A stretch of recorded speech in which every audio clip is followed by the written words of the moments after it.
방금 읽은 말씀을 가지고 여인의 잔치상에서 벌어진 반전이라는 제목으로 하나님 말씀 함께 나누도록 하겠습니다. 여러분, 아이들과 대화가 잘 통하십니까? 예, 아무도 통하지 않고 있으시나 봐요.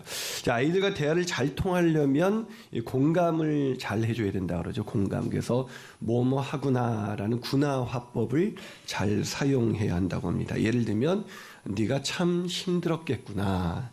시험이 참 어려웠겠구나. 하기가 쉽지 않았겠구나. 이런 군화 화법을 통해서 우리가 공감을 해줄 때 대화가 잘 통한다고 합니다. 근데 문제는 아이들이 지속적으로 말을 듣지도 않는데 이렇게 군화 화법을 쓴다는 게 쉽지가 않죠. 하지만 그렇게 화가 날 때에도 말을 듣지 않을 때에도 우리는 분명하게 군화 화법을 사용해야 한다고 합니다. 예를 들면 내가 죽으려고 환장했구나. 내가 매를 버는구나. 이렇게 군화 화법을 잘 사용하는 것이 굉장히 중요하다고 합니다. 인생에는 늘 이렇게 반전이 있죠. 한없이 우리 인생 속에 어떤 군화 화법이라는 것도 시기에 따라서 이렇게 달라질 수 있는 것처럼 인생이라는 것에는 늘 반전이 있습니다. 한없이 잘 나갈 것 같은 사람도 어려움을 당하기도 하고 또 어느 날 저 사람에게는 미래가 없을 것 같아 라고 생각했던 사람에게도 정말 햇빛이 찾아오는 그런 밝은 날이 이렇게 찾아오기도 하는 것이 인생입니다. 여러분, 여고 동창회 가보면 그런 것들을 많이 느낀다고들 해요. 여고 동창회에 가면 많은 엄마들이 늘 동창회에 갔다 오면 나보다 학창 시절 때 여고 시절에 나보다 공부도 못했고 얼굴도 못생긴 애가 명품백 딱 들고 아주 화려한 그 보석으로 치장을 하고 이렇게 나타난다는 거예요. 전 모든 엄마들이 그런 말을 할 때마다 늘 궁금한 거는 정말 그분이 그 엄마의 말대로 정말 엄마보다 더 못생겼을까? 이게 확인이 안 되는 거죠. 근데 어느 날 제가 너무 궁금했는데 어떤 엄마가 자기보다 더 못생겼다는 그 아이의 사진을 보여줬는데 차마 사실을 말할 수가 없었습니다. 엄마의 생각이 주관적인 그런 판단이죠. 여러분, 누군가에게 어떻게 보면 여고 졸업 동창회에 가보면 실제로 그런 일들이 일어난다고 해요. 왜냐하면 인생에는 늘 반전이라는 것이 있기 때문이죠. 오늘 본문도 마찬가지입니다. 모르드게 인생에 반전이 일어났습니다. 모르드게를 비롯한 400만 유대인들을 몰살시키려는 하만의 음모가 착착 진행되고 있었는데 이렇게 진행되면 이제 모르드게를 비롯해서 모든 유대인들이 그냥 몰살 당하는 것이 너무나 뻔한 일인데 갑자기 왕의 마음이 바뀐 거예요. 자, 에스더서 6장 10절 보면 우리가 지난주에 나눴던 말씀인데요. 한번 읽어볼까요? 시작. 이에 왕이 하만에게 이르되 너는 내 말대로 속히 왕복과 말을 가져다가 대궐문에 앉은 유다 사람 모르드게에게 행하되 물은 내가 말한 것에서 조금도 빠짐이 없이 하라. 분명히 왕은 하만의 음모에 놀아나서 모르드게를 비롯해서 모든 유대인들을 죽이려고 함께 결정을 했던 사람입니다. 그래서 하만은 자신감을 가지고 왕의 이제 동의를 얻었기 때문에 이제 왕이 공모자이기 때문에 자신감을 가지고 모르드게를 죽여 매달기 위해서 50규빗이나 되는 엄청난 그 장대 나무를 매달려고 그런 모르드게의 그 머리를 매달기 위해서 그 나무를 세웠던 것입니다. 그런데 왕의 마음이 한순간에 바뀌어서 갑자기 그런 모르드게에게 상을 내리더니 결국 모르드게가 달릴 그 나무에 하만이 달렸다고 오늘 본문은 그렇게 기록해주고 있는 것입니다. 반전이 일어난 것이죠. 자, 어떻게 반전이 일어났을까요? 그것은 바로 에스더가 베푼 잔치상에서 일어난 반전이었습니다. 에스더가 거기에서 잔치를 베풀어 놓고 그 잔치를 통해서 왕의 마음이 결정적으로 바뀔 수 있도록 역할을 했기 때문입니다. 그러기에 반전의 주인공은 항상 여성입니다. 사실 인생을 살아도 그 결혼 신혼 초에는 보통 남자가 그 가정을 이끌어가는 것 같지만 시간이 흐르면 흐를수록 여성의 역할이 훨씬 더 중요합니다. 여성이 사실은 아무 힘도 없는 것 같지만 사실 여성들이 그렇게 반전을 이끌어내는 그런 주역으로 항상 쓰임받는 경우가 훨씬 더 많은 것이죠. 저는 여러분들이 여러분의 인생 가운데 어려움이 찾아왔다면 그런 가정에 또한 여러분의 자녀들에게 그런 반전을 이루어내는 그런 주인공들이 되시기를 주님의 이름으로 축복합니다. 자, 그렇다면 우리가 어떻게 반전을 이루는 인생 살아갈 수가 있을까요? 이 반전을 이루기 위해서 필요한 첫 번째 교훈은 반전의 때를 아는 영적인 감수성이 있어야 한다는 것입니다. 이 반전의 때를 알기 위해서는 감수성이 없어서는 이 반전의 때를 잘 알 수가 없습니다. 근데 오늘 본문에도 보면 모르드게가 한 일이라고는 그냥 위기 앞에서 쟤 뒤집어 쓰고 에스더한테 막 삿대질러서 너 빨리 가서 왕에게 말해라. 이게 지금 나갈 때인지 안 나갈 때인지 분간이 안 되는 것이죠. 근데 에스더는 어떻게 했습니까? 언제부터 금식하면서 일단 금식을 하면서 하나님 앞에 민감하게 하나님의 때가 언제인지 물었죠. 그리고 담대하게 왕 앞에 나갔지만 섣불리 말하지 않습니다. 만약에 모르드게가 나갔으면 바로 말했을 거예요. 근데 바로 나가지 않고 민족을 위기에서 구할 수 있을 때가 되었다는 그 느낌이 올 때까지 기다리는 것이죠. 그래서 그때 한 것이 뭐예요? 딱 왕 앞에 막상 나갔는데 얘기하려고 나가지 않았겠어요? 근데 딱 나가보니까 이 남자가 지금 얘기할 상황이 아닌 거예요. 여러분, 지혜로운 여자는 남자가 딱 퇴근할 때 이 지혜로운 아내는 이 남자의 기분을 살필 줄 알죠. 근데 이렇게 지혜롭지 못한 아내는 남자가 기분 나빠서 들어왔는지 좋아서 들어왔는지 상관이 없어요. 그냥 TV만 그냥 계속 틀어놓고 왔어 그냥 그러고 있는 거죠. 근데 남자는 그때부터 삐지는 거예요. 근데 왜 삐지는지도 모르는 거죠.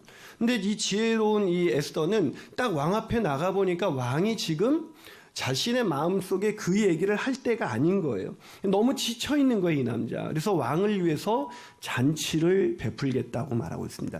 이 본문 전에 왕을 위하여 에스더가 잔치를 준비하고 나가니라 이런 게 없어요. 이 본문을 보면 이 에스더가 왕을 딱 보는 순간 이 감성적으로 느낀 거예요. 아, 이 남자가 지쳤구나. 국사를 보느라고 너무나 지쳤구나. 그래서 그 부분을 해결해 주기 위해서 잔치를 베풀기 시작한 거죠.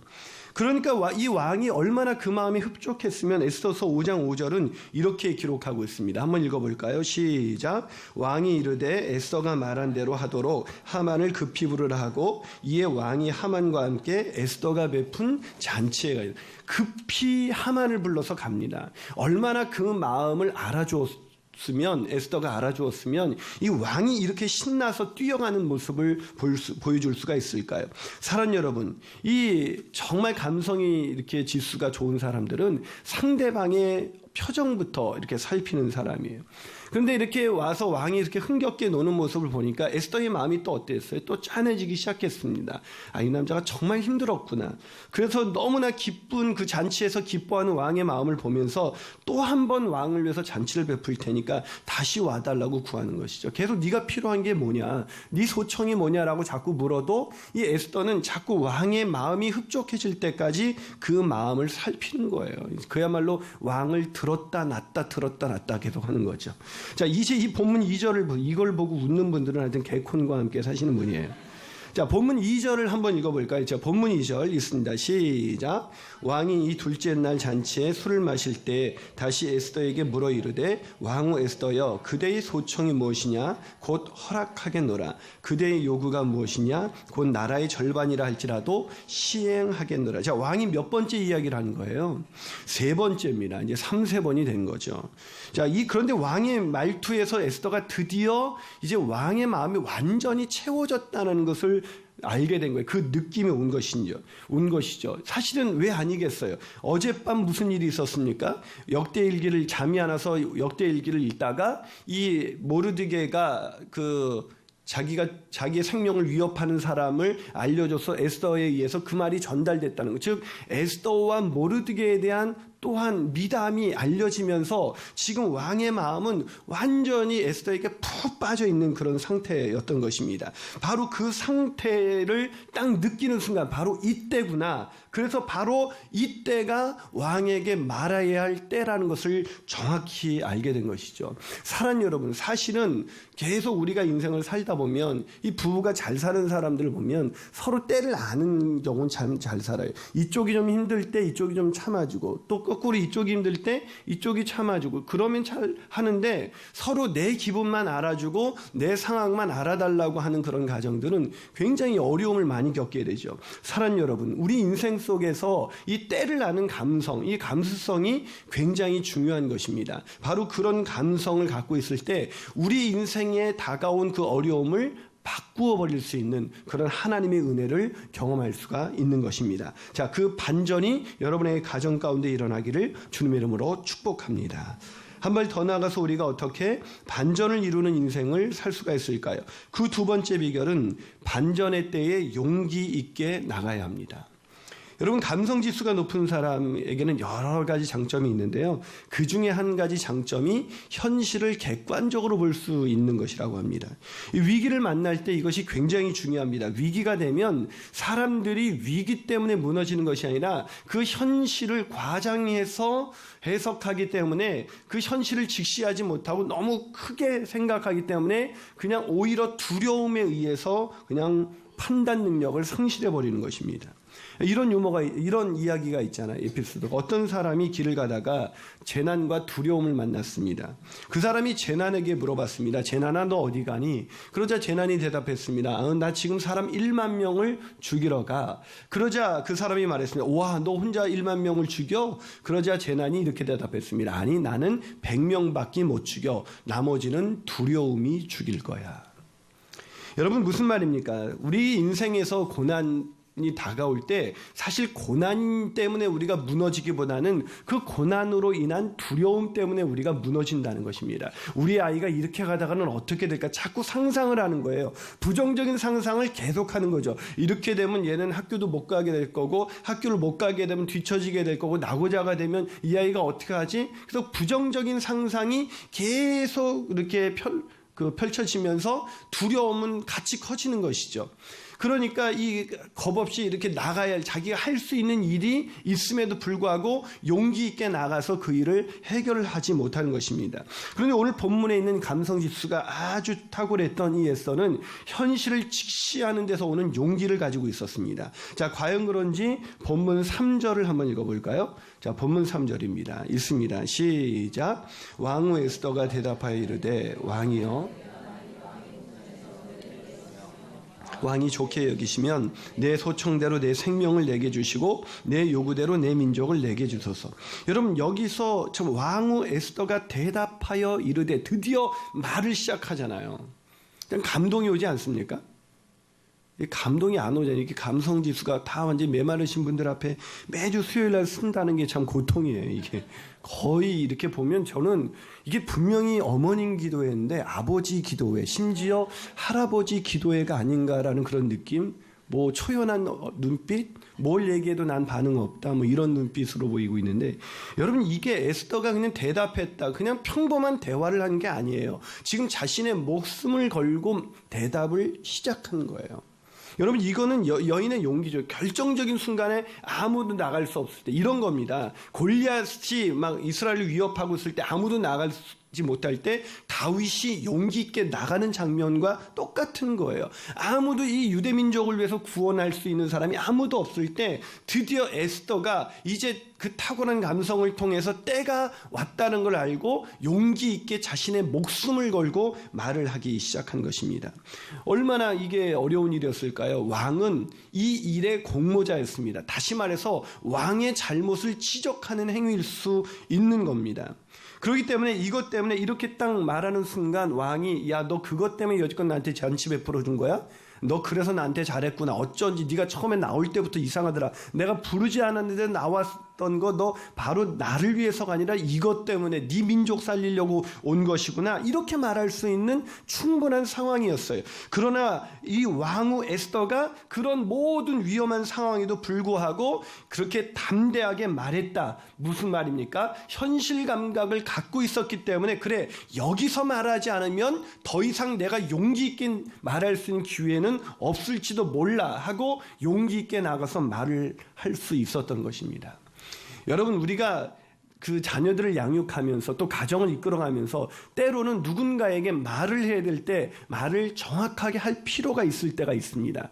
여러분, 우리 인생 속에서 그런 내가 하기 힘듦에도 불구하고 하는 것, 그거를 우리는 용기라고 부릅니다. 우린 용기라는 것은 두려움이 없는 상태라고 생각하는데, 용기라는 것은 현실을 직시하는 데서 오는, 현실을 직시해서 여전히 두렵기는 하지만 그 현실 속에서 이때가 가장 좋은 때라는 걸 알고 용기, 그냥 그 일을 해버리는 것, 그것이 바로 용기인 것이죠.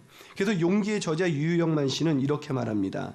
용기는 희망을 부채질하고 희망은 용기에 날개를 달아준다.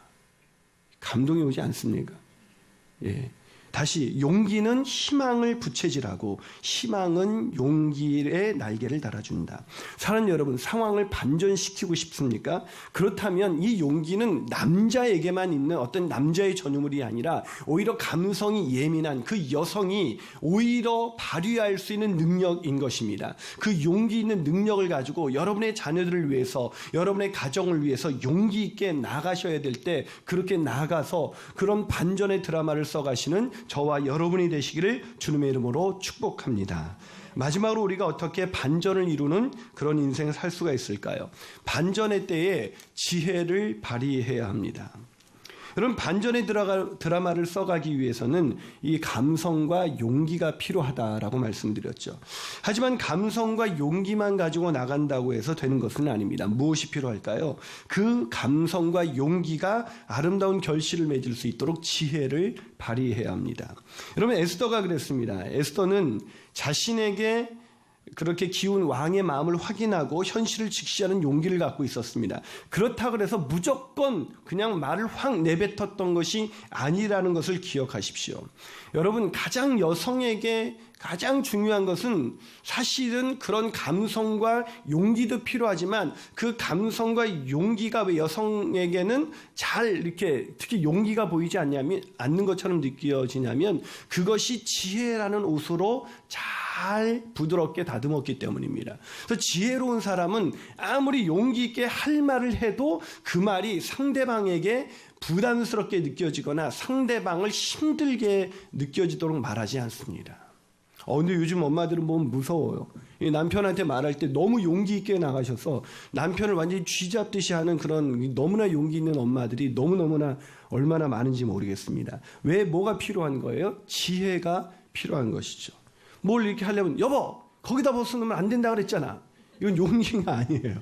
그러니까 좀 지혜롭게 말할 필요가 있는데 그런 걸 지혜롭게 말할 수 없는 것이죠. 자, 에스더가 어떻게 지혜롭게 얘기했는지, 자, 에스더의 지혜를 한번 본문에서 찾아볼까요? 자, 몇 가지를 찾아볼 수가 있습니다. 자, 첫 번째, 왕의 리더십을 존중해 줬습니다. 자, 본문 3절을 한번 읽어볼까요? 본문 3절입니다. 자, 있습니다. 시작. 왕후 에스더가 대답하여 이르되 왕이여 내가 만일 왕의 목전에서 은혜를 입었으며 왕이 좋게 여기시면 내 소청대로 내 생명을 내게 주시고 내 요구대로 내 민족을 내게 주소서. 자, 앞부분에 진짜 하고 싶은 말은 뭐였어요? 뒷부분이죠. 근데 앞에 무슨 얘기를 먼저 했어요? 왕이여 내가 만일 왕의 목전에서 은혜를 입었으며 왕이 좋게 여기시면, 왕의 리더십을 인정해 주는 말을 먼저 한 것이죠. 여러분, 이 금식하면서 기도했던 기도의 용사 에스더였지만, 이 하나님의 역사 속에 담대하게 용기 있게 나갔던 에스더였지만, 하나님이 세우신 리더였던 아하수에로 왕의 리더십을 무시하지 않았습니다. 자, 그 리더십을 인정한 것이죠. 여러분, 그 여자가 간절히 바라는 이런 있죠. 그 에머슨 에거리치 교수가 쓴 거죠. 그 여자가 간절히 바라는 사랑, 그 남자가 진심으로 원하는 존경. 여러분, 이 행복한 가정은 아내가 남편을 존경합니다. 그럼 존경받는 남자는 아내를 사랑하게 돼 있죠. 사랑받는 여자는 남편을 또 존경합니다. 존경받는 남자는 또 아내를 사랑하게 되죠. 이게 계속 반복되는 사이클이에요. 근데 아내가 남자를 존경하지 않으면 남자도 존경을 받지 않으니까 여자를 사랑하지 않습니다. 사랑을 받지 못하니까 여자는 더더욱 남자를 존경할 수가 없죠. 존경을 받지 못하는 남자는 더더욱 여자를 사랑할 수 없습니다. 그래서 더 안 좋은 지경으로 계속 돌아가고 있는 것이죠. 두 번째는 자신의 민족을 도륙하는 것이 왕의 손의 힘을 깨닫게 해주었습니다. 자, 본문 4절 한번 읽어볼까요? 본문 4절입니다. 시작. 나와 내 민족이 팔려서 죽임과 도륙함과 진멸함을 당하게 되었나이다. 만일 우리가 노비로 팔렸더라면 내가 잠잠하였으리이다. 그래도 대적이 왕의 손해를 보충하지 못하였으리이다 하니. 참 이게 말이 돼요? 진짜 노비로 팔렸으면 잠잠했을까요? 이게 여인의 지혜예요. 차라리 노비로 돼서 왕의 노비가 됐으면 왕 옆에서 우리가 왕에게 작은 도움이라도 될 수 있을 수 있었을 텐데, 이게 하만이 우리를 진멸하려고 하니까 완전히 왕의 백성을 써먹을 수 있는 이런 모든 백성이 날아가 버리는 것이 아니겠습니까? 즉 자신의 민족을 구하는 것이 왕에게도 손해가 된다라는 얘기를 알려준, 참 지혜롭지 않습니까? 세 번째는 왕이 결정하도록 대화를 유도했습니다. 자, 본문 5절을 한번 같이 읽어볼까요? 5절입니다. 시작. 아하수에로 왕이 왕후 에스더에게 말하여 이르되 감히 이런 일을 심중에 품은 자가 누구며 그가 어디 있느냐 하니. 자, 보세요. 이 말을 결국 그러니 그래? 그러고 나서 이렇게 말할 수도 있었잖아요. 하만이라는 얘기를 먼저 딱 꺼내서 이 하만을 진멸해야 됩니다. 완전히 죽이십시오. 이렇게 얘기할 수 있었었는데 왕이 결정할 수 있도록 분위기만. 그래서 왕이 물을 때까지 그 사람이 누구냐라고 말할 때 그때 왕에 의해서 그 모든 결정이 내려지는 것처럼 왕이 그 대화의 주도권을 이어가도록 그렇게 요구한 거죠. 지혜로운 여성은요, 항상 남녀 간의 대화를 끝날 때 남자가 여자에게 뭔가를 줬다라고 그렇게 느끼도록 대화를 유도하는 여성이에요.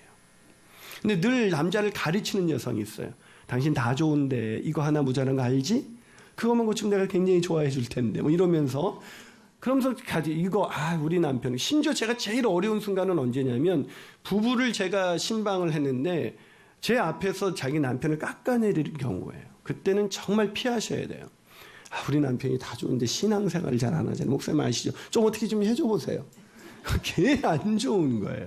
제발 그러지 마세요. 그 순간에는 오히려 그게 나왔을 때 목사님 우리 남편이 참 남편 칭찬을 하세요. 그때 남편 칭찬한다고 목사가 이 여자가 나한테 와서 이 아줌마가 자기 남편 칭찬을 하네. 그런 목사가 어디 있어요. 오히려 남편을 칭찬하면 남편이 목사 만나는 거 좋겠어 안 좋겠어요? 목사 앞에서 나를 인정해 주네 내 와이프가 너무 사랑스럽다. 여러분 진짜 지혜로운 사람은 남편이 결정하도록 그렇게 기회를 주는 여인입니다. 마지막으로 네 번째, 왕이 하만의 사람됨을 볼 수 있도록 행동했습니다. 자, 본문 8절 한번 읽어볼까요? 본문 8절입니다. 자, 읽습니다. 시작. 왕이 후원으로부터 잔치 자리에 돌아오니 하만이 에스더가 앉은 걸상 위에 엎드러졌거늘 왕이 이르되 저가 궁중 내 앞에서 왕후를 강간까지 하고자 하는가 하니 이 말이 왕의 입에서 나오매 무리가 하만의 얼굴을 싸더라. 참 놀랍지 않습니까? 이제 살려고 하만은 그 왕비 앞에 엎드린 건데 그 걸상이 이렇게 높게 누워서 기댈 수 있도록 되어 있었거든요. 거기 이렇게 엎드린 거예요. 그건 사실 일반적인 관례였어요. 하지만 일단 열받은 사람이 볼 때는 그걸 충분히 오해할 수 있는 상황이었거든요. 만약에 왕이 하만에 의해서 그렇게 화가 나 있지 않은 상태라면 뭔가 왕후에게 뭔가를 구하나 보다 이렇게 받아들일 수도 있는 상황이었지만 화가 난 상태에서는 충분히 오해할 수 있는 그런 상황이었어요. 그런데 왕후가 그거를 그냥 내버려 둔 거죠. 마치 청을 듣는 척 계속해서 그냥 있었기 때문에 왕이 그것을 보고 결국은 결정적인 행동, 단순한 벌이 아니라 그 하만이 만든 50규빗이나 되는 그 장대에 하만을 매달릴 수 있게 한 결정적인 행동을 오늘 에스더가 한 것입니다. 사랑 여러분, 이 에스더의 지혜가 참 귀하지 않습니까? 여러분의 가정생활, 여러분의 부부생활, 이런 지혜를 가지고 대하고 계십니까? 남편이 나에게 무엇을 잘 못해줬기 때문에 우리 부부관계가 회복이 안 돼 라고 말하기 이전에, 우리의 가정에서 내 자녀와의 관계 속에서 이런 것 때문에 애 때문에 내가 회복이 안 돼 라고 말하기 이전에 오히려 나를 통해서 마음이 상했고 힘들었던 내 가정의 가족들이, 배우자와 자녀들이 나의 지혜로운 행동을 통해서 오히려 나를 존귀하게 여기는 그런 놀라운 그런 지혜를 발휘하면서 살아가고 싶지 않습니까? 그 인생을 살게 되시기를 주님의 이름으로 축복합니다.